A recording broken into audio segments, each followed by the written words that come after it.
Danger Zone maps push the source engine to the limit. They're bigger and full of more stuff than normal maps are, and this leads to all sorts of cool stories during one of these maps' developments, and leaves plenty of room for Easter eggs, which I'll be going through in this video. Vineyard was made by 8 people, 7 of whom had previously worked on the map Frostbite, which was featured in the game a few years ago.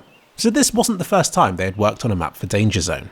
It's hard to say how long the map took to make since they're still tweaking and improving it now, but they started working on it in November 2020, a month after Valve contacted them about their previous map, Frostbite.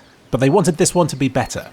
One of the mappers, T-Rexer, explains that Frostbite had many similar looking places, copy-pasted buildings, and little to distinguish one region of the map from another. And this was something they sought to improve upon for Vineyard. This time around, they have 3 distinct themes for the underground areas alone. He also felt that the mountain in the middle of the map, Frostbite, was so steep and inaccessible that it cut the map in half. It was there for a reason. It helps to have a high area in the middle of a Danger Zone map for optimization reasons. By obstructing the view across the map, it helps to hide stuff so that your PC doesn't have to render quite so much.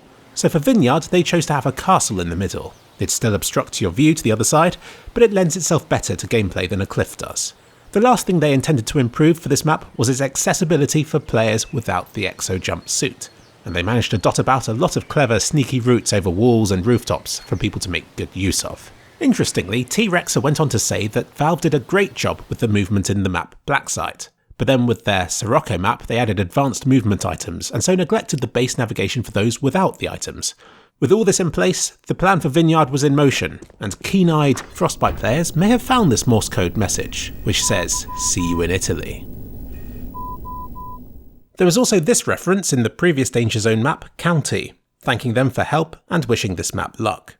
This poster could be found on Ravine, and on the Wingman map Pit Stop, hidden in full view, are these 2 magazines. One of them is talking about a Frostbite perfume, and asking if Source 2 can solve all our problems, and the magazine on the other side of the wall from this contains a 2-page spread on Vineyard. Indeed, there have been a lot of references to this map elsewhere in CSGO. This is one of the first versions of the map, designed in paint. Yes, paint. Some people have said it looks like a frog, but you've got to decide that for yourself. They also made it into a massive texture and used it as the base for the map itself. Here it is, giving the map a beautiful pastel appearance. This is during very early development. You can make out the dev textures everywhere, which are used early on to speed up development. The proper textures come later. If you really like the look of these simple white textures, then I agree. The white colour beautifully absorbs the colours around it and reflects a lot back, which makes everything look bright and dreamy, and this is gradually lost as you swap it out for darker colours instead. But it seems like in Vineyard's case, they kept light and bright colours on most of the walls as the map transitioned into the proper texture stage, and they snuck a load of Easter eggs in too. This platform here will look familiar to fans of Assassin's Creed, serving as a leap of faith into a stack of hay beneath. And it's functional too. They've added an eagle noise, and landing in it, or around the sides, won't inflict any damage. AIArt.Tokyo uses the power of AI to convert your family photos into works of art, and the team that made Vineyard ran their faces through this site to make this room of the map, full of portraits in another fun Easter egg. All their faces are in this map, and all of their names are featured as well as sneaky references in the street names. Some of them literally just show the names, but others were a bit more sneaky. Squid got a street named after the calamari dish. Quoting got this one, which if translated from Italian means quoting. Slime's reference is Melma, meaning slime in Italian. Hassel Street, referring to Hasselhoff. Seth Too Quick got Too Quick Lane, and Josh got this restaurant. Andy, one of the modelers for the map, gets free admission to the museum. And this is Hasselhoff's dog, Diddle. This is a reference to Dieter, who worked on Frostbite, and also allowed them to use some of the assets from Calavera in this map. Plus he loves brandy. This is D's Nuts Square, and this shoe brand here is the same as the shoe shop found on canals. This part of the map was inspired by a real-world place called Pitigliano, so it got these references. This building here was inspired by this real-life location, this castle by this place here, and so were several other parts of the map which I'll show here.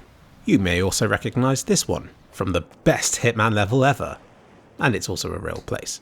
There's a chicken mural here because this is Counter-Strike, and the computer Easter egg from Inferno is also featured on the map. There's a small chance it will turn on every round, but you're much less likely to see it here due to Danger Zone being one big round instead of up to 30 normal ones.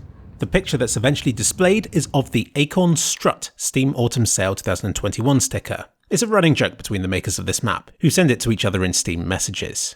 It can also be found on the map Crete, just behind this door at CT Spawn. And the music played on the radio in the pizza shop happens to be the pizza theme from the Spider-Man 2 game. And there's this little AO pizza meme, situated above the fridge. So thank you to the team behind Vineyard for spilling the beans to me. It's lovely to see so much love and effort put into a map, and I wish them all the best for the future. See this video about Basalt here, where I ruin all the secrets on that map too. And here's a video where I visit Basalt for real.